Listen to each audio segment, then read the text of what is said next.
Então, boa tarde a todas e todos, né? Gostaria de dar as boas-vindas a mais esse encontro, né? Saudando os colegas que se fazem presente ao evento.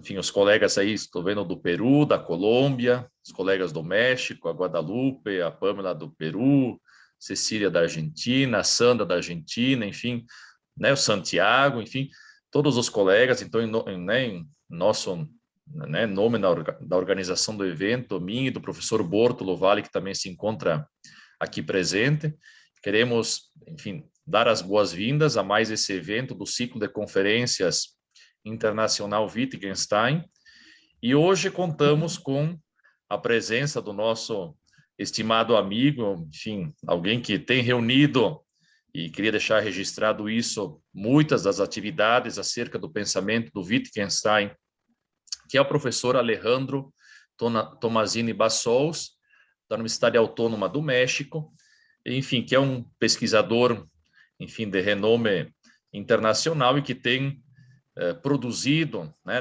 nas últimas décadas, enfim, durante vários anos, uma série de trabalhos sobre o pensamento do Wittgenstein. O professor Alejandro tem uma longa trajetória acadêmica na Universidade Autônoma do México, enfim, é co-organizador de um grupo de pesquisas e de eventos titulado Wittgenstein em Espanhol, que já ocorreu, enfim, no México, na Argentina, no Peru, e, enfim, tem nos agregado, né, e tem contribuído de forma muito significativa, especial, trabalhos e de forma muito séria naquilo que desenvolve acerca do pensamento do Wittgenstein. Então, professor Alejandro, bem-vindo, né, sinta-se em casa, e um prazer muito grande poder contar com a sua presença aqui no nosso grupo, assim como também estou agradecendo mais uma vez aos colegas. Então, em meu nome, em nome do professor Bortolo, né, desejamos as boas-vindas e agradecemos de antemão a sua presença. Então, a ideia é que o tempo da conferência, o professor Alejandro faça a conferência, e ao final, então, nós abrimos para questões como tradicionalmente temos realizado aqui no ciclo de conferências. Então, obrigado, professor Alejandro, e a palavra está com o senhor. Muchas gracias, Leo, por esta invitación. Quiero enviar un gran saludo a todos los colegas, amigos, tanto de habla hispana como brasileños. Yo sé que hacen un esfuerzo para seguir estas ponencias en un idioma que no es el suyo, que aunque es similar, es diferente. Voy a tratar de hablar, a expresarme de la manera más precisa, más clara, más nítida posible. Y, en fin, espero que el intercambio posterior sea fructífero para todos. El título de mi conferencia es Wittgenstein y la filosofía. Entonces, empiezo. Creo que es mi deber dar inicio a esta presentación con una trivialidad que, sin embargo, nos permitirá extraer algunas consecuencias importantes para nuestro tema. La trivialidad en cuestión es que, en general, por lo menos los grandes filósofos desarrollan cada uno de ellos su propia concepción de la filosofía. Esto es obvio, dependiendo de cuáles hayan sido sus temas, los métodos de los que se hayan servido, los objetivos que se habían fijado, las tesis que más ansiaban refutar, etc. Es en el trabajo de cada filósofo que de uno u otro modo se plasma su concepción de la filosofía, puesto que esta no es otra cosa que el reflejo de lo que de hecho fue su labor filosófica tal como él la entendió. Por otra parte, es importante señalar que de hecho los grandes filósofos han sido en general parcos, por no decir avaros, en sus pronunciamientos sobre la naturaleza de la filosofía. Hasta donde logro ver, encontramos a lo largo y ancho de la historia de la filosofía occidental multitud de exaltaciones, loas, contrastaciones, muchos adjetivos y epítetos, pero difícilmente podría afirmarse que abundan las caracterizaciones exhaustivas de su naturaleza. Descripciones como la madre de todas las ciencias, la vanguardia de la ciencia, etcétera, pueden ser impactantes, pero en el fondo son de contenido más bien pobre. Y aquí nos topamos con un primer dato curioso. Quien más nos proporciona una cantidad extraordinaria de pensamientos lúcidos y precisos en torno a la naturaleza de la filosofía, es quien con justicia podría ser descrito como el gran destructor de la filosofía, esto es Ludwig Wittgenstein. Por ello es importante llamar la atención sobre el hecho de que Wittgenstein es el único pensador que tenía y se servía simultáneamente no de una, sino de dos concepciones de la filosofía. En sus escritos, la palabra filosofía tiene dos sentidos y sirve para referir tanto a la clase de especulación que desemboca en sinsentidos, como a la clase de investigación conceptual que culmina en la disolución de enredos filosóficos. Ahora bien, la aclaración de los dos conceptos de filosofía que Wittgenstein manejaba exige que se efectúe una labor de reconstrucción. El asunto es intrincado, entre otras razones, porque el segundo concepto mencionado de filosofía sufrió una evolución en forma correspondiente a la evolución del modo de pensar de Wittgenstein. En todo caso, mi objetivo en este ensayo no es tanto volver a decir lo que todo el mundo ya sabe. Desde luego que tendré que servirme de lo mucho que Wittgenstein tiene que decir sobre lo que es nuestro tema y que en general es bien conocido, aunque se corre un riesgo en ello si no se está prevenido, que es el de reducir los pronunciamientos de Wittgenstein a meros slogans que se repite a diestra y siniestra. Pero lo que me propongo es más bien plantear algunos interrogantes, despejar algunas confusiones, combatir algunos prejuicios y sobre todo dejar bien en claro por qué con Wittgenstein y a partir de él la filosofía, en uno de los sentidos de la palabra, dejó de ser un modo atractivo de pasar la vida. La primera concepción wittgensteiniana de la filosofía. Difícilmente podría pasar desapercibido que es desde las primeras líneas del prólogo del Tractatus que Wittgenstein rechaza la legitimidad de los problemas filosóficos. Afirma, el libro lidia con problemas de filosofía y muestra, así lo creo, que el planteamiento de estos problemas surge de incomprensiones concernientes a la lógica de nuestro lenguaje. Termina la cita. Pero si los problemas filosóficos surgen de incomprensiones, entonces, cito de nuevo, no hay que sorprenderse de que los problemas más profundos no sean realmente ningún problema. Termina la cita. Si no fuera porque el tono del Tractatus no admite, no digamos ya bromas, sino ni siquiera ironías o sarcasmos, podría tomarse lo que Wittgenstein dice como si fuera una burla de quien se aboca a resolver problemas filosóficos, puesto que la filosofía está plagada, cito, de las confusiones más fundamentales. Con lo que en cambio sí contrastan las elucubraciones de la filosofía es con los problemas de las ciencias. Cito, la filosofía no es una de las ciencias naturales. La palabra filosofía debe designar algo que esté por encima o por debajo de las ciencias naturales, pero no junto a ellas. Ahora bien, queda claro que al separar tajantemente a la filosofía de las ciencias, la filosofía resulta que no tiene nada que ver con el conocimiento. Para Wittgenstein, el conocimiento reviste solo una modalidad, a saber, la científica, y consiguientemente él rechaza toda pretensión por parte de los filósofos de un conocimiento especial, de una naturaleza superior, más sublime, a priori, etc. Sin duda, estos pronunciamientos son muy claros en un sentido, pero habría que reconocer que son también difíciles de calibrar. Resulta increíble, por fantástico que sea su libro, que en unas cuantas oraciones Wittgenstein se hubiera atrevido a condenar el todo de la filosofía en su conjunto. Yo no estoy tan convencido de que si se le hubiera preguntado si en su opinión efectivamente todo lo que dijeron Platón, Aristóteles, Santo Tomás, Leibniz, Kant y tantos otros eran meros sinsentidos, y yo no creo que él hubiera respondido, no estoy seguro de que hubiera respondido afirmativamente. Lo menos que podemos decir es que no está en lo más mínimo claro que esa hubiera sido la intención de Wittgenstein en la época del Tractatus. Pero entonces, ¿de qué habla y a quién tiene en mente? Yo creo que podemos responder con relativa seguridad que se refiere fundamentalmente a los productos filosóficos de los únicos filósofos con quienes él, de uno u otro modo, había interactuado y que eran básicamente Frege, Moore, sobre todo, muy especialmente Bertrand Russell. Pero entonces serían ante todo los problemas filosóficos de Russell los que desde la perspectiva de Wittgenstein eran meros pseudoproblemas y las problemas que se le habrían planteado a Russell por no haber entendido la naturaleza y las implicaciones de su propia lógica.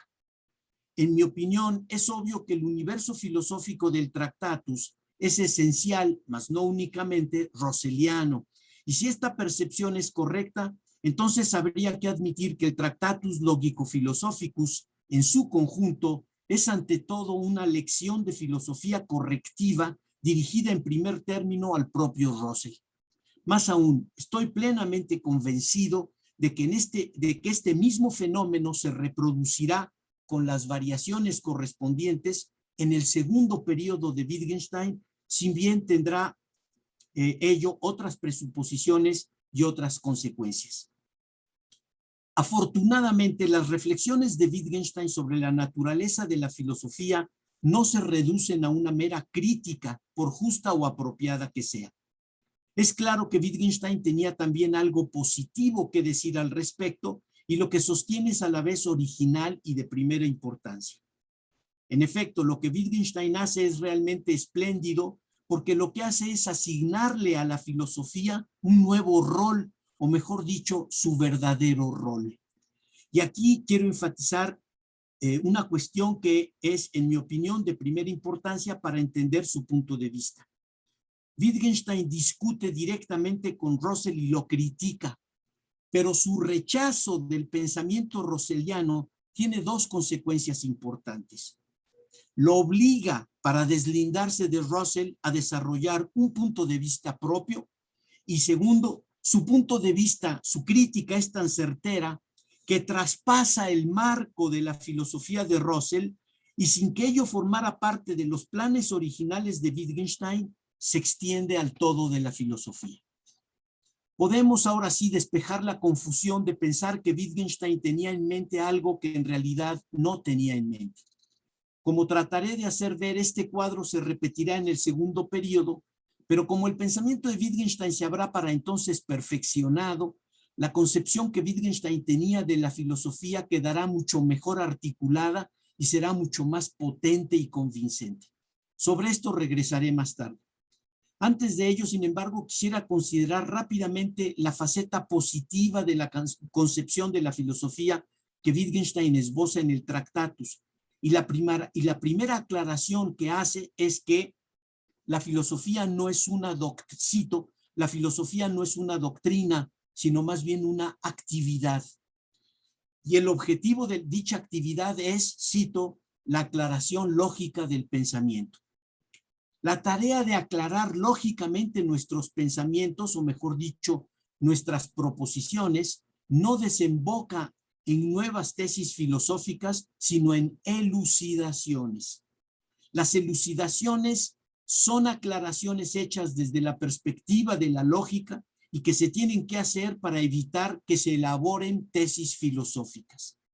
Hay que tratar de impedir la formulación de tesis filosóficas, porque de lo contrario la filosofía estaría compitiendo con la ciencia, generando así un supuesto ámbito propio de conocimiento que desde el punto de vista del Tractatus sería totalmente ilegítimo. Por eso una de las funciones de la filosofía es delimitar nítidamente el horizonte de la ciencia, que es precisamente el de lo que se puede legítimamente decir. No es que haya algo más allá de dicho horizonte, sino que la pretensión de hablar como si lo hubiera, que es lo que se logra con el discurso filosófico, A lo único a lo que puede dar lugar es a sinsentidos. Lo que se quiere hacer pasar como cayendo más allá de lo atrapable en el lenguaje, de lo decible, del conocimiento científico, no es una realidad misteriosa e inefable. Es simplemente el reino del sinsentido, del absurdo lógico-lingüístico. La auténtica filosofía, desde el punto de vista del Tractatus, es enteramente a priori. Todo lo empírico es redundante filosóficamente, como por ejemplo la teoría darwiniana de la evolución y de la selección natural. Pero ¿podría afirmarse de alguien en concreto que hubiera recurrido a resultados empíricos, científicos u otros para hacer filosofía? Sí, evidentemente. De Russell, su teoría del conocimiento, es decir, su teoría de las construcciones lógicas, requería no solo de un amplio conocimiento de lógica, sino también de conocimientos científicos, de física, de análisis introspectivos, de análisis de análisis del campo visual, etc. Es en contra de él que va dirigida la aclaración de Wittgenstein, en el sentido de que, cito, la teoría del conocimiento es filosofía de la psicología. Y en este contexto, y es en este contexto que Wittgenstein hace una afirmación que es de suma importancia. Sostiene, y lo cito de nuevo, toda filosofía es crítica del lenguaje, si bien no en el sentido de Maudners. El mérito de Russell es que él mostró que la forma lógica superficial no tiene por qué ser su forma real. ¿Por qué sería tan importante este pronunciamiento de Wittgenstein? Porque afirmar que toda filosofía nueva es crítica del lenguaje es lo mismo que decir que toda filosofía nueva tiene que proceder vía el estudio lógico del simbolismo. En otras palabras, toda genuina filosofía es básicamente filosofía del lenguaje. Con Wittgenstein se inaugura el periodo de lo que podríamos denominar la filosofía lingüística. En todo caso, una cosa es cierta. El ideal de Wittgenstein era que del trabajo de elucidación de los conceptos que nos interesara aclarar, emergiera de modo natural o espontánea la visión correcta de los asuntos considerados. La ambición filosófica de Wittgenstein era esclarecer sin teorizar. En resumen, tenemos por una parte lo que podríamos llamar la filosofía clásica, representada eminentemente por Bertrand Russell, la cual se compone de pseudoproblemas y de sinsentidos lógicos. Y está por la otra la nueva filosofía, que es básicamente filosofía del lenguaje, en el sentido de que aborda los problemas filosóficos desde la perspectiva de los fundamentos lógicos del lenguaje. El objetivo de la nueva filosofía es ofrecer diagnósticos claros de los errores y confusiones cometidos por quien no comprende la lógica del lenguaje. Algo parecido se volverá a plantear en el segundo gran periodo filosófico de Wittgenstein, como veremos ahora. Entonces, filosofía en el segundo periodo. Aunque también se pueden discernir etapas en él, aquí consideraremos que el segundo periodo filosófico de Wittgenstein va de 1929 a su muerte, puesto que todavía 2 días antes de morir logró escribir algunas entradas de lo que posteriormente sería publicado como Sobre la certeza, Uncertainty, etc. Filosóficamente, dicho periodo representa un genuino e inmenso progreso frente al Tractatus y es desde luego mucho más fructífero que el primero. Si bien es innegable que Wittgenstein fue madurando a lo largo de este periodo, también lo es que él lo inició con una idea muy clara respecto a la dirección en la que de ahí en adelante habría de moverse su pensamiento. Una vez dicho esto, me parece que la primera observación que habría que hacer es que en la medida en que Wittgenstein fue modificando su concepción del lenguaje y del puesto de este en la vida humana, su concepción de la filosofía en los dos sentidos mencionados también se fue modificando. Esto requiere ser matizado con precisión. La concepción de la filosofía tradicional se fue haciendo más precisa, al igual que los diagnósticos de enredos filosóficos concretos. Asimismo, su concepción de lo que para él era hacer filosofía también se alteró drásticamente. Sin embargo, hubo algo que nunca cambió, a saber, su convicción de que los problemas de la filosofía son, en última instancia, pseudoproblemas. Esta idea, sobre cuyo origen solo podemos especular, constituye la columna vertebral del Wittgensteinianismo. Sobre lo que, en mi opinión, se debe entender por Wittgensteinianismo, diré algo hacia el final del trabajo. Yo creo que el primer paso para entender lo que Wittgenstein tiene que decir sobre la filosofía durante su segundo periodo consiste en entender qué fue realmente lo que lo llevó a dejar Viena y regresar a Inglaterra. ¿Por qué después de un año de estar encontrándose con diversos miembros del Círculo de Viena, Wittgenstein no había dado muestras de querer volver a ocuparse de filosofía de tiempo completo? La respuesta es muy simple.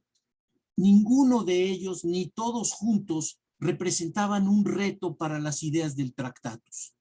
Al contrario, con la excepción de Otto Neurath, prácticamente todos, Carnap incluido, se volvieron acólitos de Wittgenstein. Fue solo cuando escuchó a Brouwer que Wittgenstein por primera vez contempló seriamente la posibilidad de que quizá no todo lo que se había dicho en el Tractatus era tan definitivo como lo había pensado. Y naturalmente, si no la única persona, sí la persona ideal para volver a examinar con ella los temas de los que se había ocupado hasta hacía 10 años antes, era quien lo había introducido a la filosofía, su exmaestro, Bertrand Russell. Wittgenstein regresó entonces a Cambridge con la esperanza de volver a discutir filosofía con Russell y de resolver las dudas que la conferencia de Brouwer había suscitado en él. No obstante, como se dice en la gran obra de literatura española, Don Quijote de la Mancha, nunca segundas partes fueron buenas, y el regreso a Cambridge tuvo efectos insospechados que hubiera sido absolutamente imposible de predecir. La primera desilusión fue que Russell ya no residía en Cambridge, por lo que el contacto cotidiano ya no era factible. Por otra parte, se planteó la cuestión de trabajar en la universidad, lo cual llevó a Wittgenstein a preparar un texto posteriormente publicado como Observaciones Filosóficas, a fin de que Russell pudiera emitir un dictamen que todo mundo consideraba de entrada que sería aprobatorio. Y aquí se produjo una segunda sorpresa. El dictamen de Russell no era suficientemente positivo como para que se le pudiera contratar. G. Moore tuvo entonces que volver a solicitar cartas de recomendación y en esa ocasión fueron Ramsay y el matemático Littlewood quienes las emitieron, ambas laudatorias en grado sumo. O sea, Wittgenstein logró entrar como fellow a la Universidad de Cambridge a partir de 1930, a pesar del voto sutilmente negativo de Russell. Lo sucedido en Cambridge es algo más que una mera anécdota. Russell no tenía nada de ingenuo y es obvio que al leer el texto de Wittgenstein, él ha de haber sentido que el piso se abría a sus pies. Russell con toda seguridad percibió que un nuevo modo de hacer filosofía que acarreaba consigo nuevos e intrigantes resultados estaba a la vista y que representaba un grave peligro para la filosofía que él pensaba que había dejado sólidamente establecida, para su filosofía. Desafortunadamente para Russell, no había nada que pudiera hacer para detener la avalancha filosófica que se le venía encima. Wittgenstein, por su parte, muy rápidamente entendió que los problemas que gracias a Brouwer él había empezado a percibir en el Tractatus eran mucho más graves y profundos de lo que había imaginado y que tenían ramificaciones de alcances que él no había vislumbrado. Ya no era suficiente imaginar que lo que había que hacer era ofrecer algunas precisiones y corregir algunas inexactitudes. A Wittgenstein ahora le quedaba cada vez más claro que el conflicto no era nada más con el Tractatus, sino con quien había puesto los elementos para que la filosofía del Tractatus viera la luz. A partir de ese momento y hasta la primera versión de la primera parte de las investigaciones filosóficas, terminada por allá por los años 1936-37, en quien Wittgenstein en gran medida se inspira para ir elaborando su nuevo modo de pensar. De pensar es Bertrand Russell. Pero esto significaba que la primera fase de su nueva misión no podía ser otra que el desmantelamiento de la filosofía russelliana mediante la aniquilación de sus premisas ocultas, de sus presuposiciones fundamentales. Fue entonces sobre la base de la destrucción del russellianismo y de lo que Wittgenstein llama en el prefacio de las investigaciones su antiguo modo de pensar, que brotó su nuevo modo de pensar y lo que por el momento llamaré su nueva filosofía. ¿Por qué ya no se debería seguir hablando de filosofía en relación con la labor del segundo Wittgenstein? Es lo que ahora trataré de dilucidar. Dado que no es mi objetivo en este trabajo argumentar en detalle acerca de la presencia de Russell en el pensamiento del segundo Wittgenstein y en particular en las investigaciones filosóficas, me limitaré a hacer unos cuantos señalamientos que en mi opinión sin problemas podrían expandirse, pero que para nuestros propósitos bastan. Obsérvese primero entonces que además de las menciones explícitas a Russell, como cuando Wittgenstein habla de lo que Russell llamaba individuos y el tractatus objetos, y de la alusión a la teoría de las descripciones, en las investigaciones hay multitud de alusiones tácitas a Russell a lo largo y ancho del texto. El ataque inicial a la teoría del lenguaje identificada como agustiniana es desde luego un ataque directo a la teoría pictórica, pero lo es por igual a la filosofía del lenguaje de Russell. La prueba de ello es que Wittgenstein se ocupa explícitamente de desmantelar la concepción russelliana de la definición ostensiva, de los nombres propios en sentido lógico, noción exclusivamente russelliana, de los demostrativos, ¿no? Temas russellianos típicos.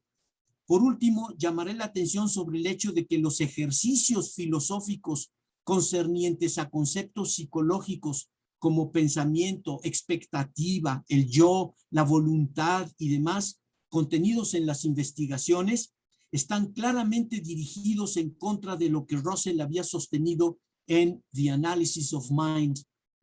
Por último, a mí me resulta evidente que el tercer párrafo de la sección 253 contiene una clara alusión por parte de Wittgenstein a su adversario jurado, esto es Russell, a quien de paso le hace implícitamente un reconocimiento, pues al citarlo en su obra, ¿verdad?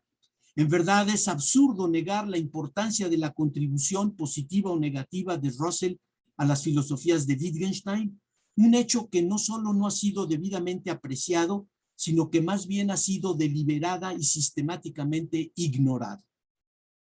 Regresemos al concepto de filosofía. Tenemos que tener presente que una vez más, también en la obra del segundo Wittgenstein, dicho concepto es usado de dos maneras diferentes, a saber, una para referirse a la filosofía tradicional, convencional, clásica o russelliana, y otra para hablar de la nueva clase de producto intelectual que resulta del nuevo modo wittgensteiniano de pensar. Cuantitativamente, Wittgenstein alude relativamente pocas veces a la filosofía tradicional. Lo que hace es más bien ofrecer diagnósticos muy generales. Por ejemplo, nos recuerda que, cito, cuando hacemos filosofía somos como salvajes, gente primitiva, que oye las expresiones de hombres civilizados, les ponen una falsa interpretación y luego extraen las más extrañas conclusiones de ellas. Esto hace ver, termina la cita, esto hace ver que hay una permanente tensión entre las aplicaciones normales de las palabras en los más variados contextos con las simplistas interpretaciones que los filósofos fabrican y con las cuales se entretienen. En otros textos, como por ejemplo en Zettel, Wittgenstein parece identificar a la filosofía con la metafísica. Dice, cito, investigaciones filosóficas, investigaciones conceptuales. Lo esencial de la metafísica borra la distinción entre investigaciones factuales y conceptuales. Termina la cita.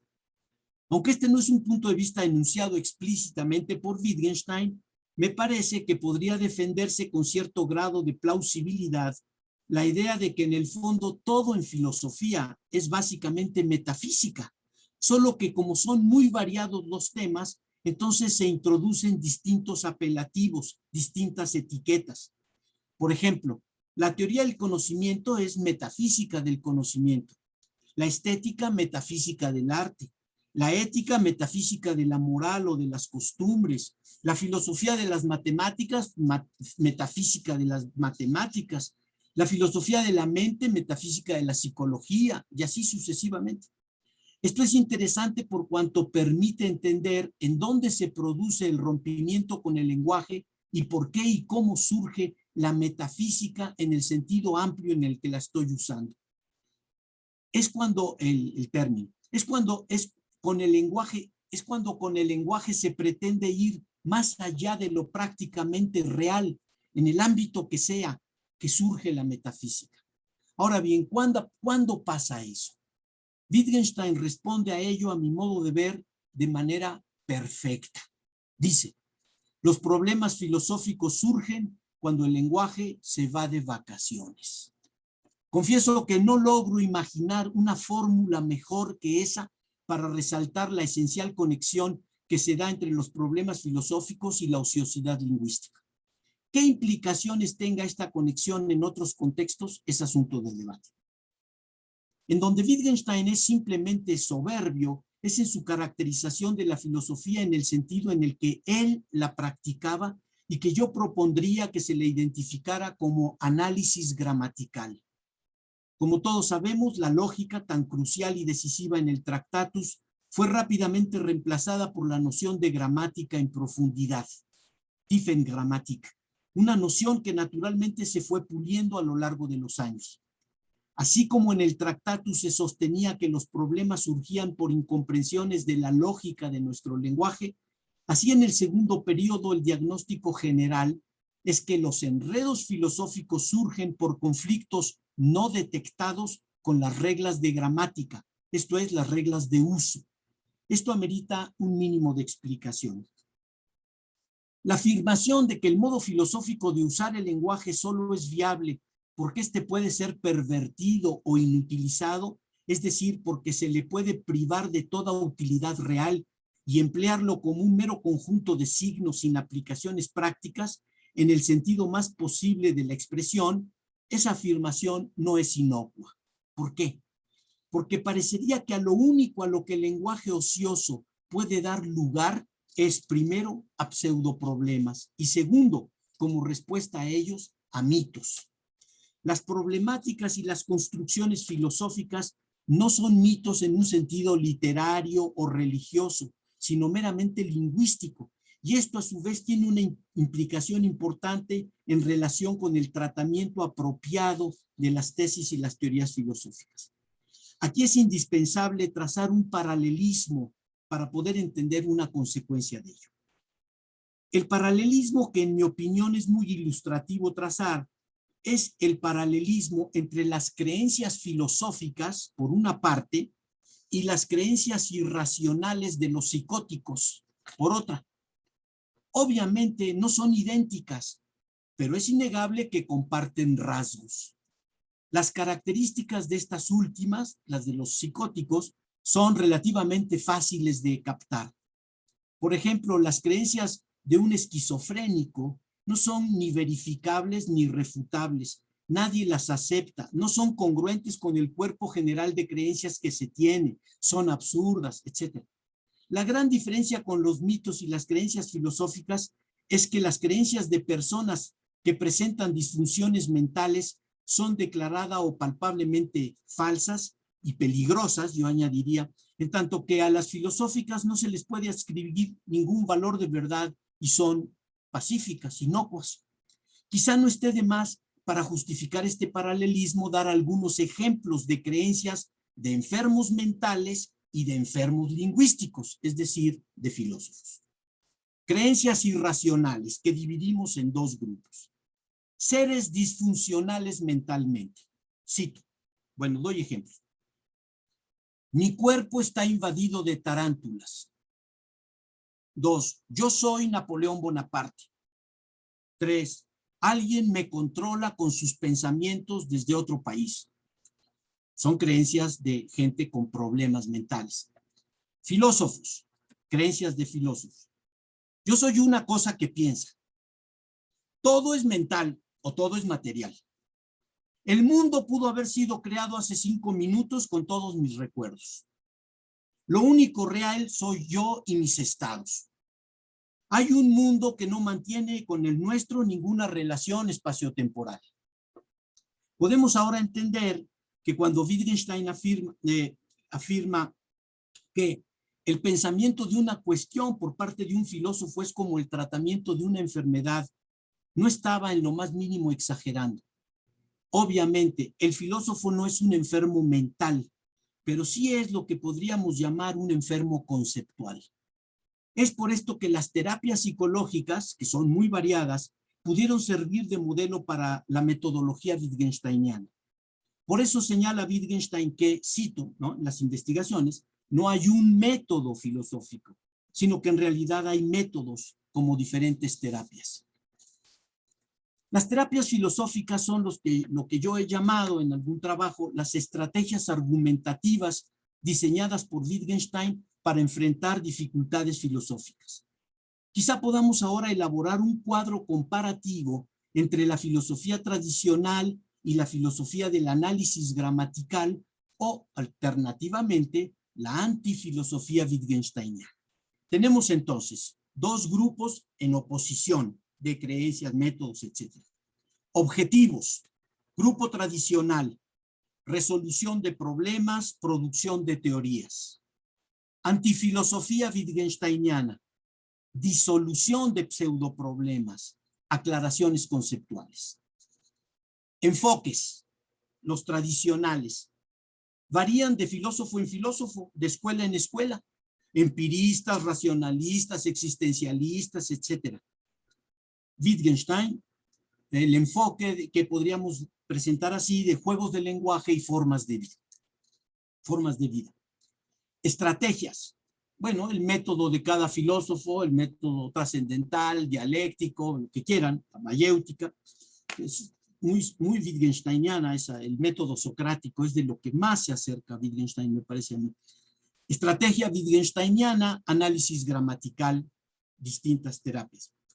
Funciones: por el lado de la tradición, generar la ilusión de un conocimiento no científico, haciendo un uso ilegítimo, o sea, metafísico, del lenguaje. Las funciones de la filosofía, del análisis gramatical: destruir las edificaciones lingüísticas que carecen de legitimidad semántica. Utilidad de la filosofía clásica: teórica, ninguna. Práctica, un modo de ganarse la vida, muy respetable, quizá, en fin, no sé. Utilidad de la filosofía de la wittgensteiniana: la visión correcta de los temas filosóficos que se aborden. Antes de hacer una presentación sinóptica de la concepción wittgensteiniana de la filosofía, se imponen al menos unas cuantas palabras concernientes a lo que Wittgenstein presentó como terapias y que yo llamé estrategias argumentativas. En la práctica filosófica, a la Wittgenstein se procede de muy diverso modo y además está en todo momento abierta a la improvisación. Desde luego que uno puede apelar a las estratagemas ya establecidas, como reducciones al absurdo o a la búsqueda de inconsistencias implícitas en los puntos de vista del adversario filosófico, pero estrategias así no son específicamente wittgensteinianas. Las propias de Wittgenstein tienen que ver ante todo con la idea de violaciones de reglas de la gramática y por lo tanto con lo que tiene o no tiene sentido afirmar. Por eso Wittgenstein procede como sigue. Bueno, 1.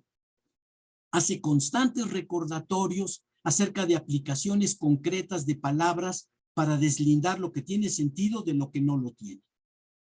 2. Hace preguntas relacionadas con las afirmaciones metafísicas para mostrar que las presuposiciones de la tesis en cuestión son absurdas. 3. Investiga los juegos de lenguaje originales para contrastar el significado de un término con su utilización artificial por parte de filósofos. 4. Se interroga permanentemente sobre la utilidad concreta o real que prestan los movimientos en los diversos juegos del lenguaje para contrastarla con la utilidad ficticia de las aseveraciones filosóficas. 5. Describe minuciosamente los contextos de uso de las palabras para resaltar el típico uso descontextualizado del lenguaje por parte de los filósofos. Bueno, síntesis y termino. Me parece que podemos resumir lo que expusimos como sigue. 1. La filosofía wittgensteiniana es una reacción en el plano del pensar. En su primera manifestación fue un esfuerzo por perfeccionar el pensamiento basado en la lógica de Russell, en tanto que en su segunda fase fue en primer lugar un intento por acabar con dicho pensamiento de una vez por todas. 2. El ataque de Wittgenstein a Russell fue tan profundo que atravesó la filosofía de este último y de manera natural se extendió al todo de la filosofía. Porque Russell sí es un eslabón muy claro, muy fuerte en la cadena de pensadores que se inicia con Tales de Mileto, digamos, ¿sí?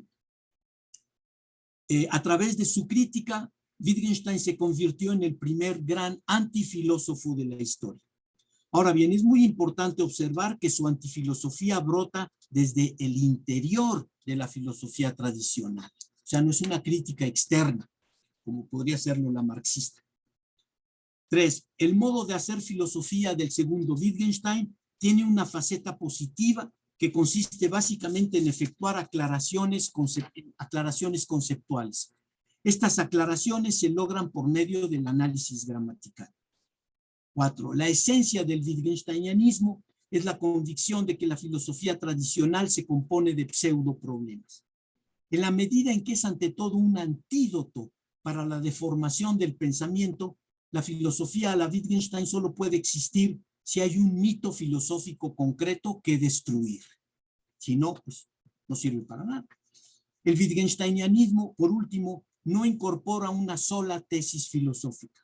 No hay, por lo tanto, nada que memorizar, como en el caso de la filosofía kantiana. No imaginamos a un kantiano que no se sepa de memoria la estética trascendental, la analítica de los conceptos, todo, pues, sino como. En cambio, aquí no.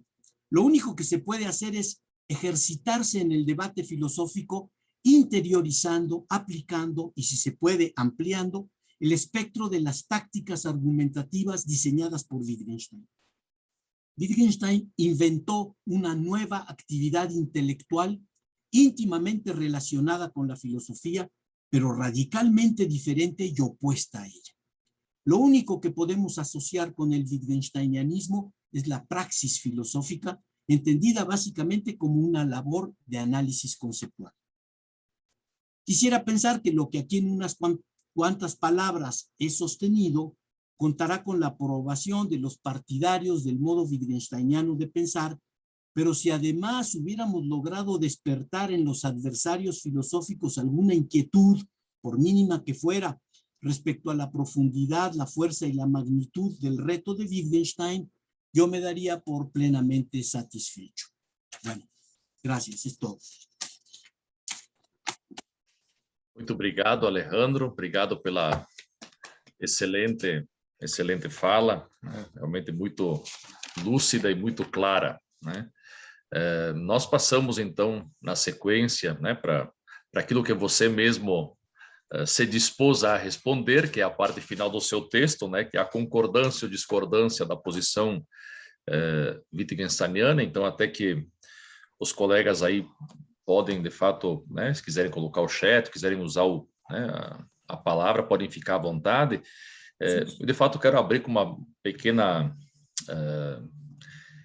interrogação, pensando aqui na exposição do teu texto. De fato, há esse movimento entre o pensamento do Russell, quando o Russell escreve, por exemplo, Problemas de Filosofia, né, um texto, de fato, clássico, no início aí de 1910, 1912, apontando, de fato, uma certa utilidade ao modo de fazer, de fato, filosofia. E concordaria com os argumentos apresentados aqui na exposição de que se há algo que a filosofia pensada nesse modelo wittgensteiniano seria justamente isso, né? Destruir o que é carente, né, de uma certa coerência semântica e aquilo que acaba violando as regras da própria gramática. Nesse sentido, nós poderíamos afirmar que, usando essas condições, né, da própria filosofia, segundo o Wittgenstein, a filosofia seria um processo autofágico, seria um processo de autofagia, na medida em que ela reluta com as próprias condições que estão sendo colocadas o tempo todo. E se a filosofia agora é uma espécie de antifilosofia que brota no interior da própria filosofia, essa antifilosofia continuaria sendo um método ou, de fato, deveria se desvencilhar da própria concepção de que em filosofia há ainda um método, um modo, enfim, coerente, didático, que pode ser ensinado quando nós pensamos os problemas filosóficos. Então, seriam duas provocações. Uma, se há, de fato, um processo autofágico na própria concepção da filosofia, uma espécie de autofagia. E segundo, se a filosofia é uma espécie de antídoto, né, à deformação da própria filosofia, como você afirma na sua exposição, em que medida a antifilosofia continuaria sendo um método propriamente filosófico. Obrigado. Sí. Y bueno, no sé si entiendo bien, pero voy a empezar por la segunda pregunta. No creo que haya ahí ningún fracaso en el sentido de que lo único que Wittgenstein estaría promoviendo sería un método nuevo para tratar problemas viejos. Yo creo que lo que hay es un intento por destruir algo y construir algo para reemplazarlo. Pero no tiene este segundo enfoque de Wittgenstein ningún objetivo teórico concreto. Si uno ve los problemas de la filosofía que tú mencionas, recuerda uno el capítulo sobre el valor de la filosofía, sobre todas estas aspiraciones roselianas, sobre la admiración por la creación, el cosmos, el universo, la vida, los valores, etc. Ese tipo de objetivos no forman parte del programa, por así decirlo, wittgensteiniano. Yo he tratado de responder a esta inquietud que tú tienes en términos de una metáfora, que es la metáfora de un águila con dos cabezas. Y una cabeza es la filosofía en su sentido tradicional, que es la que construye teorías, genera problemas, etcétera. Y otra cabeza vinculada con ella de alguna manera, pero independiente, es la que lucha contra todos los productos de la primera. Entonces, primero, sería muy injusto reducir lo que Wittgenstein hace a un método, porque también tiene sus objetivos propios, que son tanto destructivos como positivos. Destructivos de teorías y que son siempre inverificables, incontrastables, que se van como el ave fénix renovando con la nueva terminología de la época, etcétera, que son los mismos problemas. Como por ejemplo Whitehead dijo, ¿no? Todos los problemas de la filosofía son notas al pie de página de la obra de Platón. Hay un sentido, digo, esa es una formulación simpática, pero hay un sentido en el que es cierto. Los problemas sobre la belleza, los valores morales, la justicia, los parafraseamos y los planteamos y son los mismos que Platón tenía, o digamos, básicamente, ¿sí? Entonces, no hay ahí mayor evolución. En cambio, en el caso de Wittgenstein, me parece que hay una cosa de optimismo, de poder ir quitando cabezas, de poder ir degollando problemas, acabando con ellas y no regresando sobre esos. Por ejemplo, Por ejemplo, el problema del escepticismo, el problema de los lenguajes privados, todo eso, son problemas que obviamente alguien que va a iniciar sus estudios de filosofía y que pues tiene que pasar por ellos, tiene que volverlos a hacer.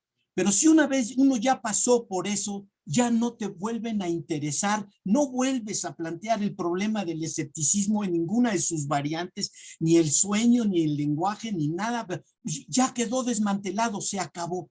Sí, y así con otros temas. Entonces, yo pienso que no hay aquí ningún proceso de autoconsumo, de fagotización de sí mismo, nada de eso, porque es la creación de algo nuevo, que es muy parecido a lo otro, pero es diferente, tiene su propia individualidad, sus propios objetivos, y no un método, sino una variedad de métodos para trabajar, me parece a mí. Entonces, no sé si respondo a lo que tú estabas preguntando, Leo, pero había algo que me hacía ir en contra de lo que estaba sugiriendo, pero no sé si respondí efectivamente a eso. Não, perfeito.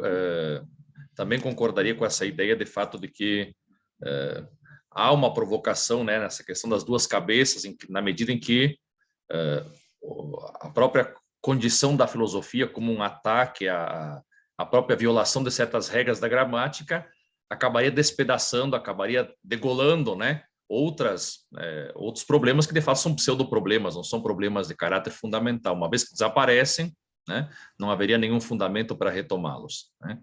Não concordaria plenamente com esse argumento. Nós temos aqui dois colegas que querem fazer questões, a professora Sandra Lazer, para quem não conhece, a professora Sandra da Universidade de Buenos Aires, e depois nosso irmão Santiago da Universidade de Tucumã, né? E depois temos uma pergunta também do chat aqui, acho que eu passo antes para os colegas, depois volta para a pergunta do Guilhermo. Entonces, profesora Sandra, fique a vontade. Bueno, muchas gracias, Leo. Yo te voy a preguntar sobre la primera concepción, la del Tractatus. Y, a ver, tres puntitos, lo resumo en tres cosas. La primera es, digamos, vos presentaste la concepción filosófica de Russell, de Wittgenstein como, en cierto sentido, por un lado, continuación del programa russelliano, pero por otro lado, un rechazo fuerte y reelaboración de muchos de los puntos de vista de lo que podemos llamar la filosofía russelliana en torno a los principios, ¿no?, de la época en que tienen contacto en Cambridge. Pero dijiste que en gran medida muchos de los trabajos de Wittgenstein, muchas de las cuestiones de Wittgenstein en el Tractatus tienen que ver con desmantelar, creo que dijiste algo así como sinsentidos lógicos en Russell. ¿Cuáles serían esos ejemplos de sinsentidos lógicos? Bueno, hay muchísimos. Todo lo que tiene que decir Russell sobre identidad, sobre cuantificación. A eso te refería. Diagnósticos que son... Si Russell no logra dar cuenta de todo el armatoste formal que él mismo creó, lo sabe poner en operación, pero no sabe dar cuenta de eso. Nociones de verdad, todo lo que tiene que ver con la lógica, por ahí hay un punto. Pero además Russell va más allá. Russell habla, por ejemplo, de los temas del misticismo, el misticismo tanto lógico como en otras variantes, también para Wittgenstein son sinsentidos.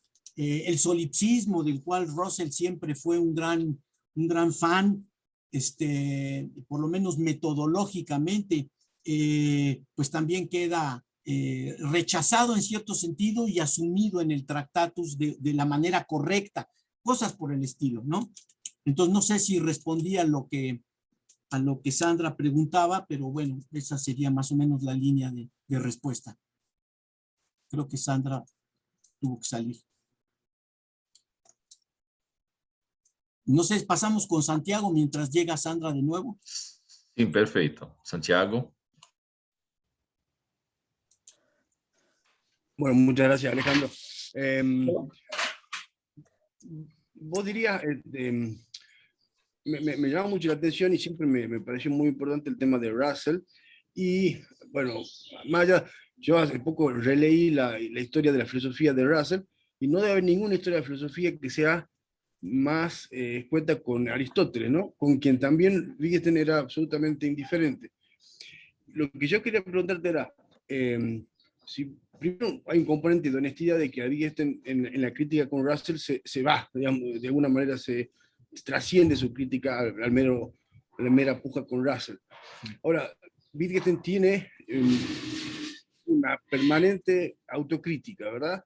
Y está permanentemente, incluso en el Tractatus mismo, reflexionando y después contra el Tractatus, etc. Russell también tiene muchas etapas, ¿verdad?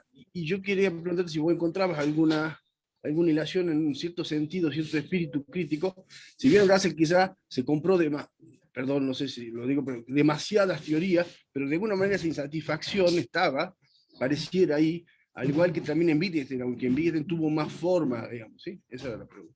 Sí, no, a ver, Russell era, como dijo por ahí algún historiador de las ideas y filósofo también de la época, es un pensador que presentaba un nuevo sistema filosófico cada 5 años. Sí, era tremendamente prolífico, era un hombre de una mente fértil, riquísimo en ideas filosóficas, es decir, en ideas equivocadas, en ideas que presentan todas estas características de la filosofía tradicional que hemos aquí medio enumerado, delineado. Un libro tras otro de Russell es una colección de sinsentidos gramaticales, ya sea que hable de materia, de mente, de números, de lo que sea. Claro, es Russell quien lo dice y entonces pues es una autoridad que hay que tomar muy en serio. Pero Wittgenstein se dedica a justamente ir demostrando los absurdos gramaticales que están contenidos en su obra. Por ejemplo, la discusión sobre si el mundo pudo haber sido creado hace 5 minutos con todos mis recuerdos.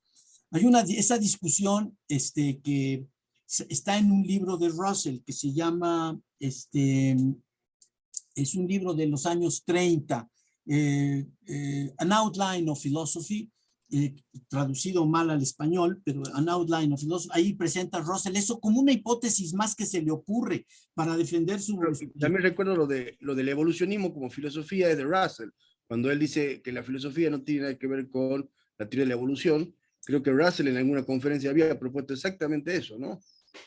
Sí, también, por eso, pero Russell, digo, es un inventor de teorías filosóficas de alto nivel, tremendamente bien articuladas, fantásticas, digamos, como filósofo clásico es de primer nivel.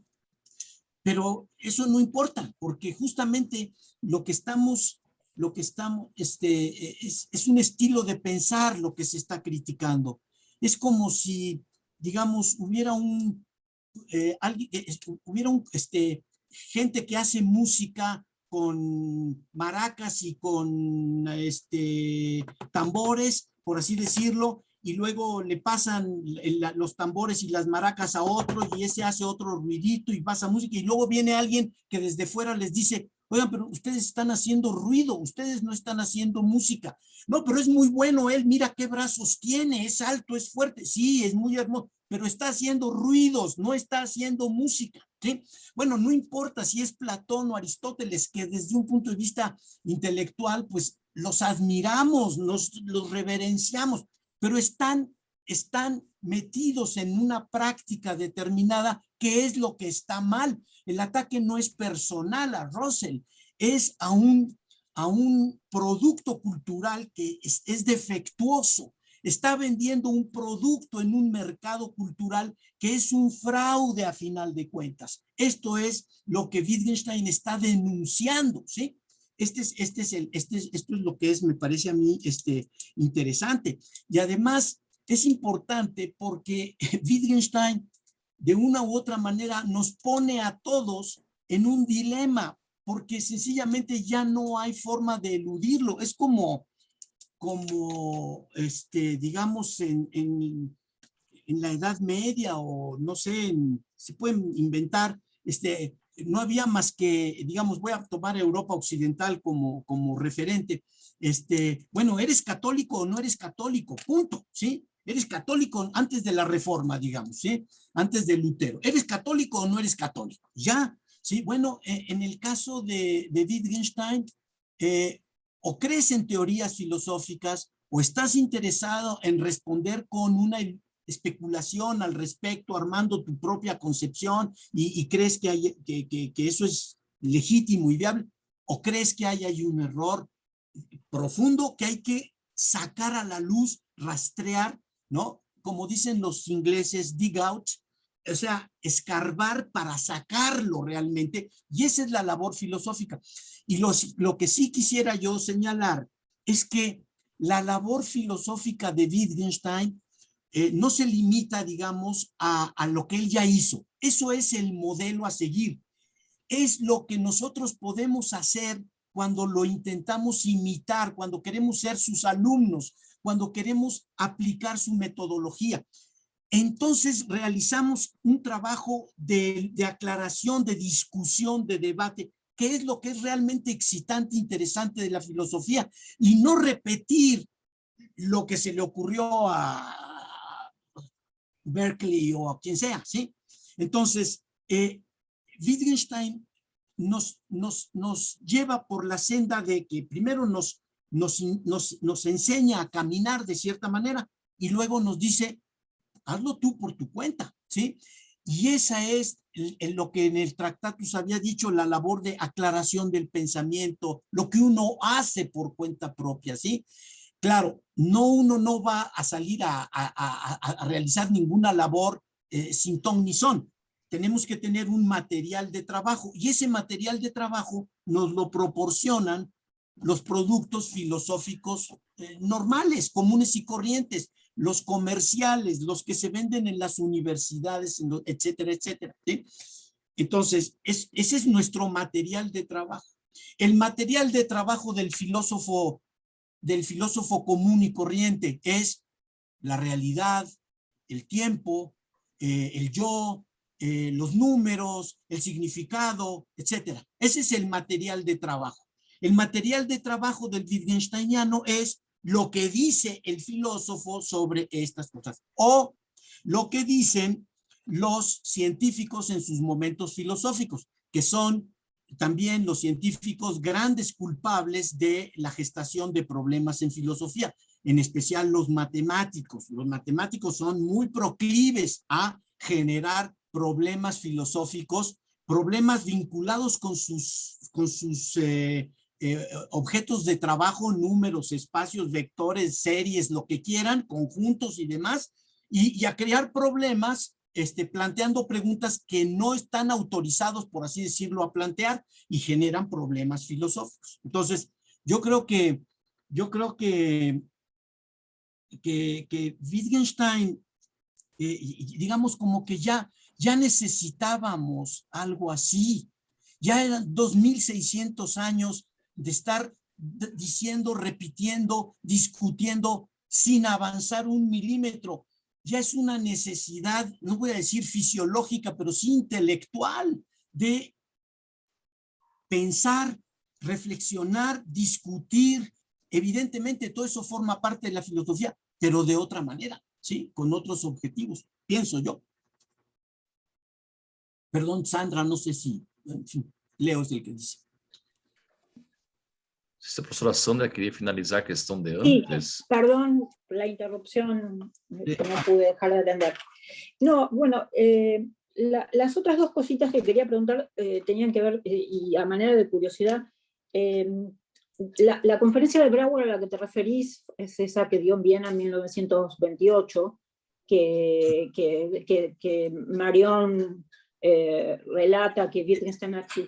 Bueno, sí. Pero ¿qué de esa conferencia te parece que es drástico en torno al abandono? Porque básicamente ahí lo que hay es una presentación de la idea de que la aritmética es prima sobre la lógica y y todo el trasfondo intuicionista sobre la fundamentación. Digo, cosa que Wittgenstein luego se opone, ¿no? O por lo menos bueno, sí se opone, pero hay muchas más empatías que con la visión del logicista del Tractatus. Eso por un lado, pero además yo creo que tiene también mucho que ver con la idea de proposición elemental. Es decir, yo no conozco el contenido de esa conferencia, no conozco esa conferencia de Brouwer, no la he leído. No sé si está publicada, no la conozco, creo que no. Pero me imagino por las primeras secciones de las observaciones filosóficas, que es lo que tiene en mente Wittgenstein, que eso va por ahí, que las críticas de Brouwer pues tienen que ver con el tercero excluido, la ley del tercero excluido, cosas por el estilo que de pronto a Wittgenstein le generan un problema al que no se había enfrentado. No sabría yo decir más porque pues no conozco el material. Lo que sí sé, lo que dice Marion, es un muy buen artículo, ese histórico. Él dice que primero les costó mucho a los miembros del Círculo de Viena llevarlo a la conferencia. Pero ya que estuvo ahí, Wittgenstein cambió hasta de rostro e invitó a cenar a Brouwer. Entonces, ahí en la conversación en corto, por así decirlo, es como él ha de haber sentido que el Tractatus no era tan sólido como él pensaba, ¿no? Y entonces ya viene la necesidad de replantearse cosas. Hasta ahí. Y la última, y como de nuevo curiosidad, puesto en estos términos que vos presentás, que además coincido, la relación entre la filosofía russelliana de los años posteriores a los Principia y el Tractatus, puesto de esa manera, ¿vos crees que habría que revisar las interpretaciones en torno al atomismo lógico de Wittgenstein en la medida en que, digamos, siempre fue presentado como una suerte de programa en común, como continuación de una cosa sobre la otra, ¿no? Si uno lee la filosofía del Tractatus más como una especie de rechazo o refutación a ciertos puntos de vista del Tractatus, algunas cosas que se han establecido como parangones para hablar de atomismo lógico en los dos casos, quizás habría que matizarlas o presentarlas de otra manera, ¿te parece? ¿O no cambia nada darle este peso a las ideas russellianas, al rechazo de las ideas russellianas en el Tractatus? Es que, a ver, yo diría que hay como una división del trabajo. Russell puso la lógica, y cuando pienso en la lógica quiero enfatizar los 3 volúmenes de Principia Mathematica, en donde hay páginas y páginas y páginas que son de deducciones en donde no hay una palabra, ¿sí? El trabajo lógico fuerte, la construcción de los instantes, los puntos en el espacio, todo, bla, bla, todo lo que está ahí. Y la parte más filosófica que está en el primer volumen, que es la teoría de los tipos, la teoría de las descripciones, algunas cosas así, ¿no?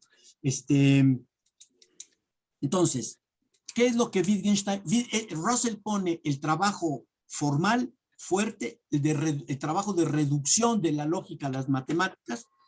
Wittgenstein pone la filosofía de Principia Mathematica. Y para eso tiene que rechazar cosas que Russell dijo, porque Russell se equivocó en muchas cosas respecto a su propia obra, por así decirlo, ¿sí? Lo relacionado con el axioma de reducibilidad, con el axioma de infinitud, con la teoría de la identidad, cosas por el estilo. Wittgenstein hizo lo que nadie hace, que es auténtica filosofía de la lógica, una reflexión sobre el simbolismo lógico.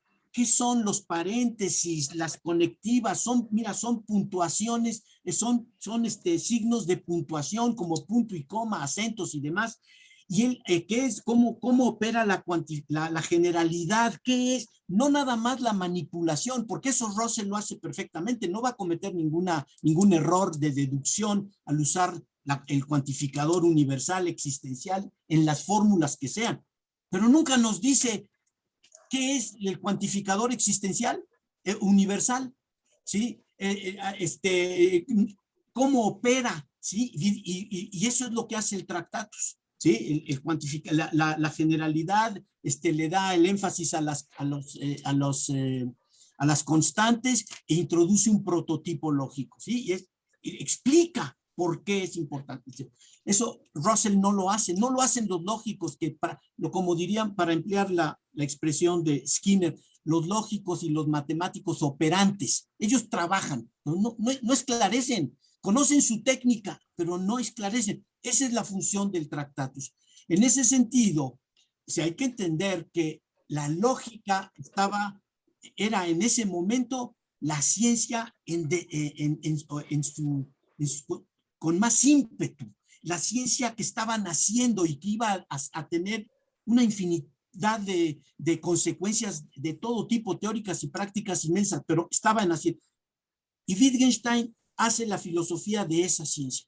Es como si ahora alguien viniera y nos hiciera la filosofía de las ciencias cognitivas, por así decirlo, ¿sí? O de la inteligencia artificial, no de las ciencias cognitivas, de la inteligencia artificial, de la robótica, y que hiciera toda una descripción de cuáles son las nociones, cómo intervienen, cómo aparecen los números, las reglas, etcétera, etcétera.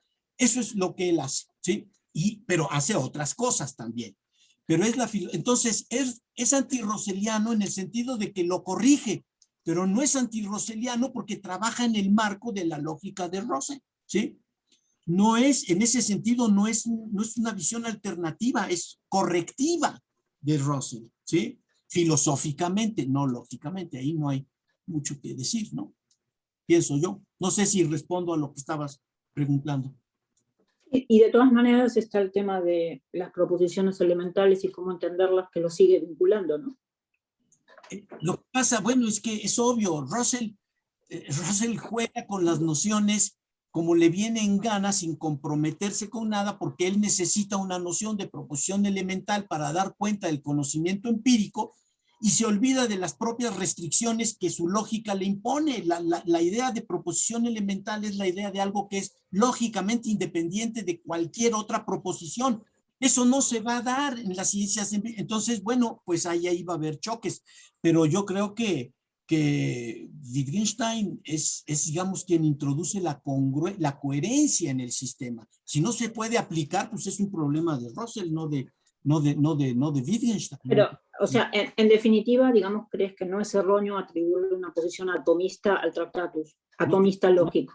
Claro que no. Bueno, a ver, hay variantes, hay toda una variedad de lecturas del Tractatus. Yo traté de hacer una lectura cuyo hilo conductor fuera hacer coherente a Wittgenstein. Y si Wittgenstein está diciendo que no quiere proponer tesis filosóficas, que no es su interés, bueno, yo trato de leer el libro de modo que no lo haga caer, que no lo haga yo caer en ese error. Porque entonces, ¿qué es lo que todos, en el error que caen, todos los que le atribuyen doctrinas metafísicas de la índole que sea? Entonces, hay una lectura posible que hace del así llamado atomismo lógico algo diferente de un sistema metafísico, una construcción metafísica.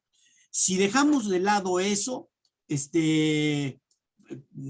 sí, claro que digamos, sí, es un atomista lógico en ese sentido, sí, no hay problema con eso, pero lo que yo no digamos, no aceptaría sería que porque tú metes la etiqueta atomismo lógico, entonces ya lo comprometes con un sistema de una concepción de la realidad tipo Russell, porque entonces no. En otro sentido, pues sí, claro que si es un defensor de las proposiciones elementales, pues tiene que ser un atomista lógico, de los hechos simples. Claro que es un atomista lógico en ese sentido. Formalmente, por así decirlo. Formalmente sí. Profesora Pamela. Gracias. Sí, puedo, no sé si había alguien antes que yo, pero bueno, es una pregunta muy simple, ingenua tal vez, vinculada a este guiño socrático que hiciste, Alejandro, hace un rato, Y entonces mi pregunta se refiere a lo que se puede esperar de la filosofía wittgensteiniana considerada desde esa perspectiva socrática de vivir mejor. Es decir, si la filosofía tradicional produce confusiones conceptuales, la filosofía wittgensteiniana desenreda estos nudos conceptuales provocados por la forma tradicional de filosofar. Pero no es ese un sentido negativo, digamos, de aporte a una vida mejor. O sea, ¿en qué sentido la filosofía wittgensteiniana permite a quienes la practican o quienes continúan en ese camino vivir mejor, ¿no? Esa es mi pregunta. Sí. En un sentido muy amplio. Sí, bueno, mira, yo creo que es muy problemático responder a preguntas cuando se le adscribe a alguien una temática, una problemática que no asumió explícitamente o que no vinculó de manera explícita con su trabajo. Yo creo que cuando yo hablé de Sócrates, hablé de la mayéutica, de todo este proceso de hacer nacer en el otro ciertas ideas a base de preguntas y respuestas y demás. O sea, es una labor estrictamente intelectual, un esfuerzo de comprensión. En el caso de vivir mejor, digamos, si de lo que se trata es de encontrar principios éticos, ¿no? Que nos permitan induzcan a una vida determinada, etcétera, todo lo que sea prescriptivo, bueno, me parece que no es el marco, que la filosofía de Wittgenstein no te va a decir gran cosa ahí, al contrario. Sí, dime. Lo que pasa es que, por ejemplo, a ver, imaginemos un racista fundamentalista, Sí. Tiene una serie de confusiones que pueden ser, pienso yo, clarificadas. Sí. Digamos, al comprender la falta de sustento de algunas de sus consideraciones o las confusiones que padece, en ese sentido, pues se ha liberado y puede superarlas, ¿no? O sea, estoy de acuerdo con lo que dices que es estrictamente intelectual la labor, pero sí creo que hay una conexión con vivir mejor, ¿no? Bueno, en sin ese duda. sentido. Pero se te olvida una situación, y es en la que después de todo el análisis que se pudiera llevar a cabo sobre el concepto de racismo, lo que implica, etcétera, llegaras a una posición con alguien última, en donde ya no es una cuestión de análisis, sino de opción, en donde tienes a un racista, etiquétalo como racista, pero que él tiene su punto de vista A y otra persona su punto de vista B, y ahí ya la filosofía no te ayuda para elegir una cosa u otra. Te puede ayudar para llevar a esta posición última. Si convences en el camino a alguien y le echas la luz sobre el tema, pues qué bueno. Pero puede darse el caso de que haya conflictos que no son resolubles intelectualmente o moralmente, sino que son posiciones últimas, por así decirlo, ¿sí? Y ahí como la filosofía, ¿cómo interviene? Pues no, la filosofía es un asunto de reflexión, de cómo ya no de, lo otro es una cuestión de actitudes y de posiciones últimas tomadas. Me parece que ahí ya ni la filosofía de Wittgenstein, no sé, en cualquier otra, o sea, no veo cómo se podría aplicar, digamos. Hasta cierto punto sí, puede servir el análisis, mostrar que estás tratando, por ejemplo, que te contradices, que si quieres hablar de seres humanos y haces luego una distinción para disminuir a unos en función, bueno, que te estás contradiciendo, ok, eso puede servir. Pero ¿qué pasa cuando llegas a un punto final en donde ya no es asunto de racionalidad, por así decirlo? Eso se puede dar. Entonces ahí ya la filosofía no te sirve, ni la de Wittgenstein, ni la de ninguno, me parece a mí, ¿no? Me parece. No sé, es un punto de vista último.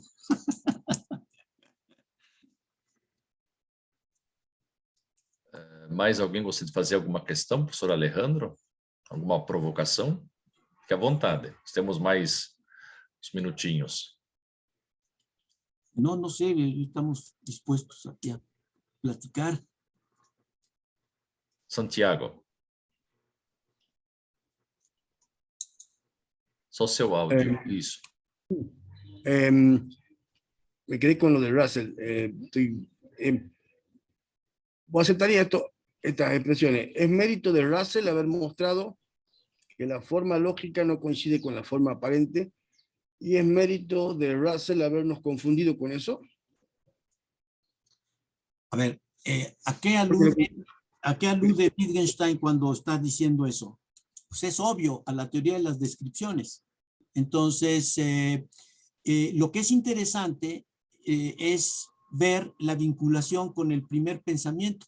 Toda filosofía es crítica del lenguaje. Y luego da el ejemplo de la teoría de las descripciones.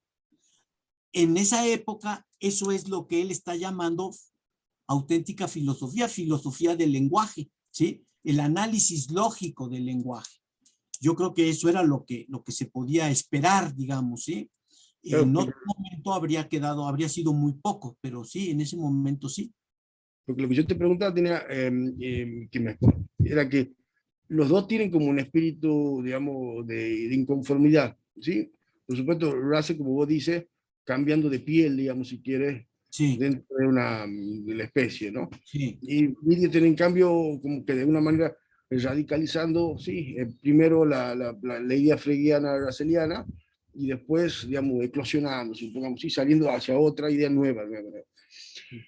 Pero también está, digamos, el cruce entre ellos, y también los dos tienen un espíritu crítico hacia su propia teoría, hacia el propio Wittgenstein, hacia su propia idea, y en cierto sentido lo que te preguntaba era si es que había, o si uno podría leerlo como cierta idea de vos que eres el más inteligente, me has engañado, digamos, ¿sí? O sea, he necesitado engañarme para poder hacer este recorrido, pero no te perdono que me has llevado por ese camino, no se puede decirte una cosa así.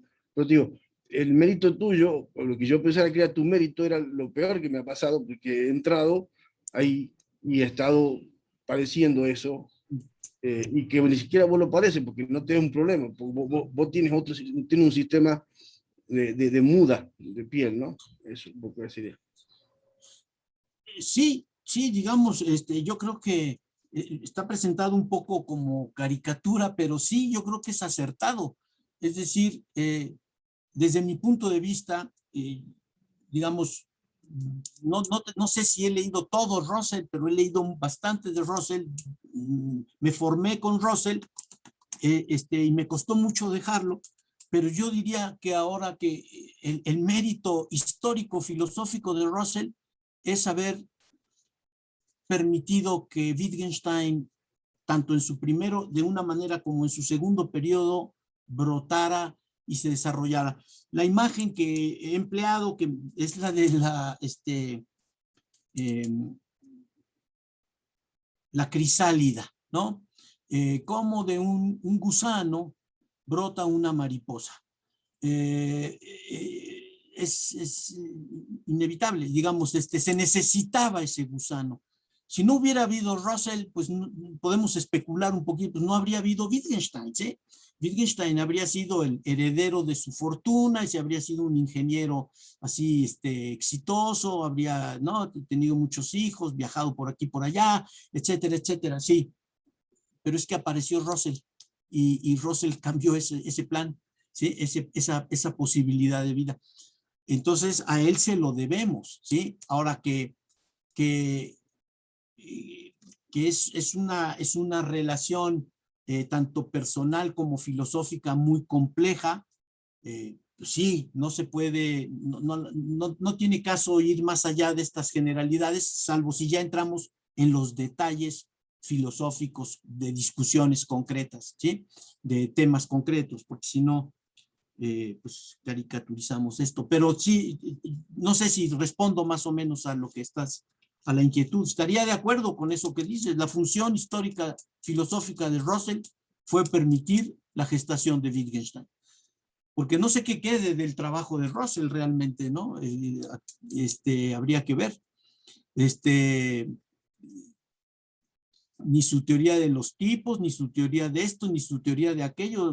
A Russell lo tundieron desde Gödel en adelante, pero por todos lados, ¿sí? Entonces, en cambio, Wittgenstein está más vigente que nunca, creo yo, ¿no? A Cecília, e depois passamos então por último ao Guilhermo. Cecília, por favor. Sí, claro. Muchas gracias. Gracias por la charla, como siempre muy interesante y cuando cree uno que ya sabe algo de Wittgenstein, pues no, hay nuevas cosas, ¿no? Yo tenía una pregunta un poco más desde la práctica, pues yo trabajo mucho Wittgenstein y también lo enseño, y en la enseñanza me he dado cuenta que, o bueno, me hago yo misma, es una pregunta muy honesta porque es una pregunta que me hago yo misma, ¿qué tanto se ha abusado últimamente? O sea, si encuentras algún, en la práctica actual de Wittgenstein o de los estudiosos de Wittgenstein, algún abuso en las herramientas que él mismo proporcionó, ¿no? En las herramientas como los juegos de lenguaje o la gramática conceptual.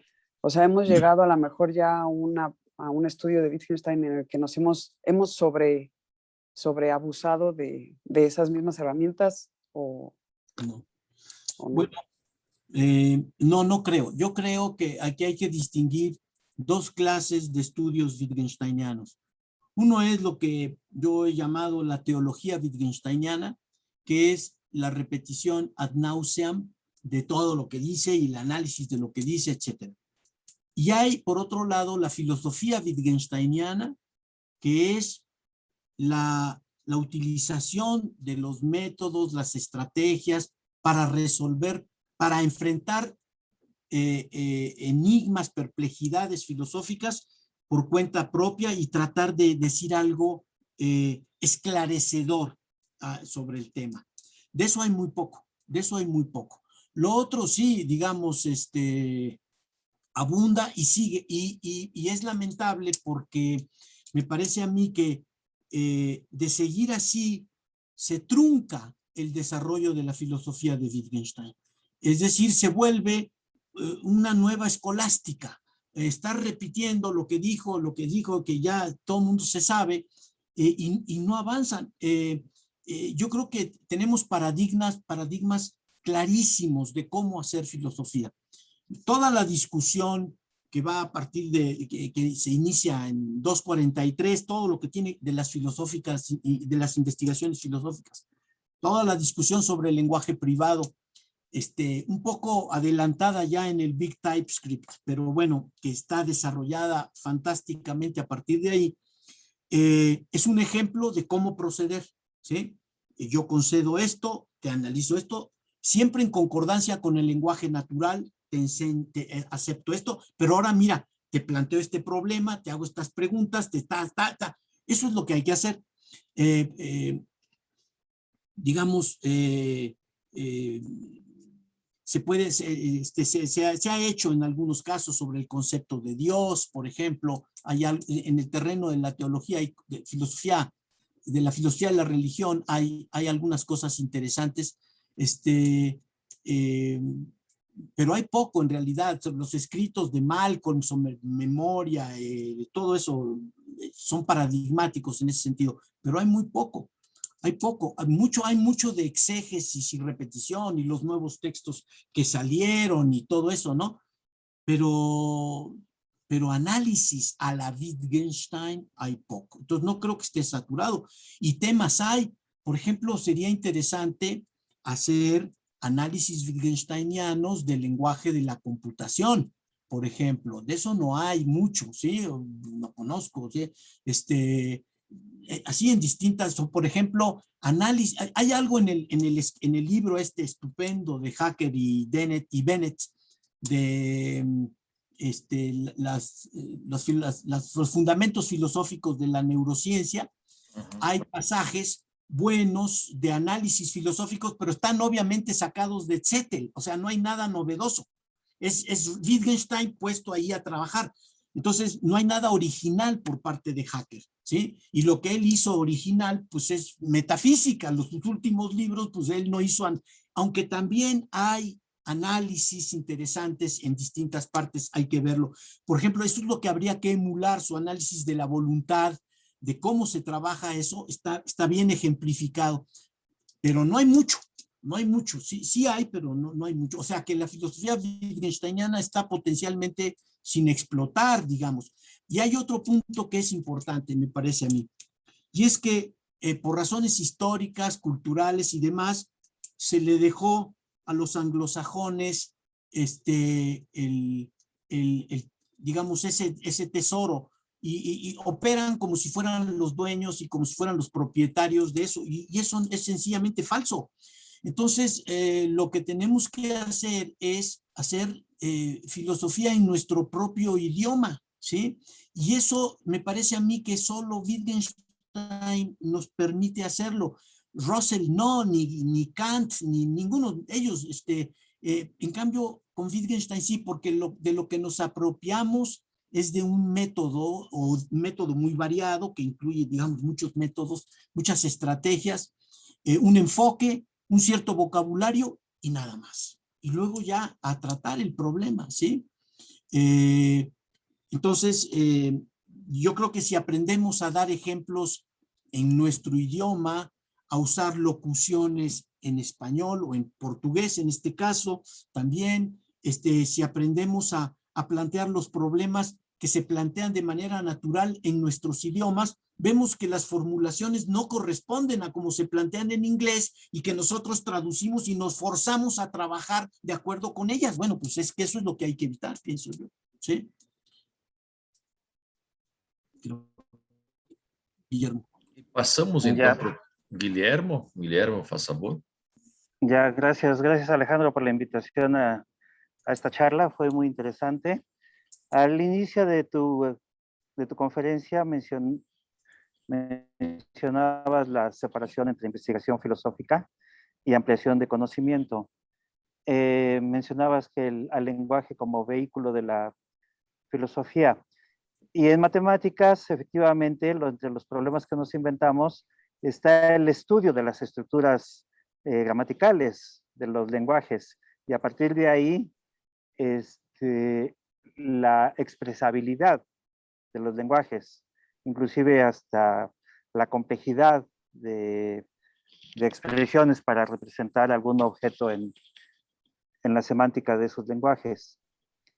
¿Cómo se convive, qué tan consistentes son esos dos enfoques, el técnico de conocimiento de la estructura de los idiomas, de los lenguajes, sí, y el lenguaje como vehículo de la filosofía?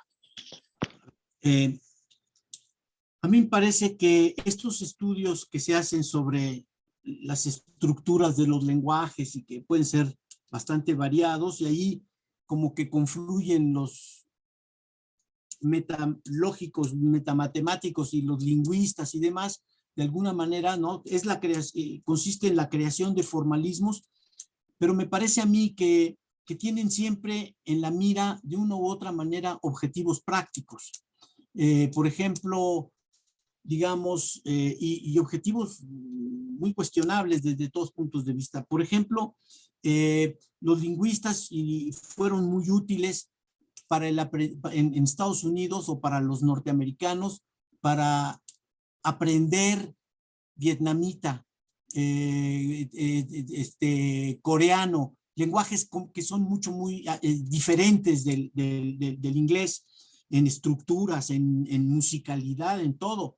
Entonces, viene un matemático, un lógico, un lingüista, crea un formalismo, genera nuevas estructuras, y entonces permite transmitir mejor y entender cómo se dicen ciertas cosas, cómo se dice todo en el otro idioma. Eso facilita. Está bien, son útiles o pueden ser útiles, pero digo, ¿qué valor cognoscitivo tiene? Pues bueno, nada más el de dejarnos entender que los lenguajes se pueden manejar más fácilmente mediante ciertas estructuras que mediante otras, ¿sí? Por ejemplo, vamos a suponer que se pudiera desarrollar un un lenguaje, o sea, formalizar igual que con el lenguaje de la lógica de primer orden, en el lenguaje de la meriología, ¿sí? Por así decirlo, y que tienes un lenguaje alternativo para decir lo mismo, pero en términos de totalidades y de grupos y de pertenencia, en lugar de ponerlos mediante funciones y demás. Bueno, sí, está muy bien, me sirve para ilustrarme en algo, y a lo mejor es prácticamente más útil, pero no tiene ambiciones cognitivas, sino prácticas, o cognoscitivas, sino prácticas. El estudio filosófico del lenguaje tiene como objetivo el esclarecimiento del significado, de lo que realmente se quiere decir, de lo que está presupuesto o implicado, ¿no? En relación con multitud de convenciones y demás, de cómo se usa, de para qué, tiene que ver con contextos, con aplicaciones. Es distinto. Sí, es un mismo objeto de estudio, pero con diferentes objetivos, me parece a mí, ¿no? Creo. Ya, gracias. Bom, então nós estamos dentro do nosso horário, né? Queria agradecer aos colegas, enfim, pela presença, mas de modo muito particular, fazer um agradecimento a nosso amigo Alejandro, que quando habla com sangre em los ojos, né? Em seus argumentos. Então, queria agradecer muito, Alejandro, pela tua presença no ciclo de conferências Wittgenstein. Dizer que foi um prazer muito grande poder ouvi-lo. Nós ficaremos aqui, de fato, muito mais tempo, né, com esse diálogo. Deixo aos colegas que estão participando no chat o link do sítio, né, do site, do sítio eletrônico do professor Alejandro. Lá se encontram, enfim, as obras, artigos, enfim, conferências, né, artigos de opinião do professor Alejandro. E esperamos poder, enfim, receber o professor Alejandro em Curitiba, assim como os demais colegas né, que participaram, enfim, que temos um contato aí na rede de Wittgensteinianos. Então, professor Alejandro, muito obrigado mesmo pela presença e, enfim, esperamos todos vocês no último ciclo de conferências daqui a 2 semanas com o professor Alejandro León, também mexicano, né, assim como a professora Guadalupe, que eu vi aqui, a professora Cecília, né, e, enfim, então vamos culminar o ciclo de conferência que foi realizado ao longo desse ano. Então, professor Alejandro, obrigado mais uma vez e um grande abraço. Muchas gracias, Leo, por la invitación, la oportunidad de ver a tantos amigos reunidos, amigos, amigas. Muchas gracias. Y desde luego que a la primera oportunidad podríamos ir por allá, siempre y cuando no nos pidan vacunas. Bueno, fuera de eso... Então tá bom, obrigado, professor Alejandro, um grande abraço e obrigado aí aos colegas, Cecília, professora Sandra, sim, Cristina, Santiago, Pamela, enfim, Dimário, os demais colegas, Guilherme, Santiago, enfim, todos e todas aí que participaram do nosso evento. Então até o próximo, um grande abraço. Obrigado mais uma vez, Alejandro. Deus, graças, Leo, por tudo. Tchau, obrigado.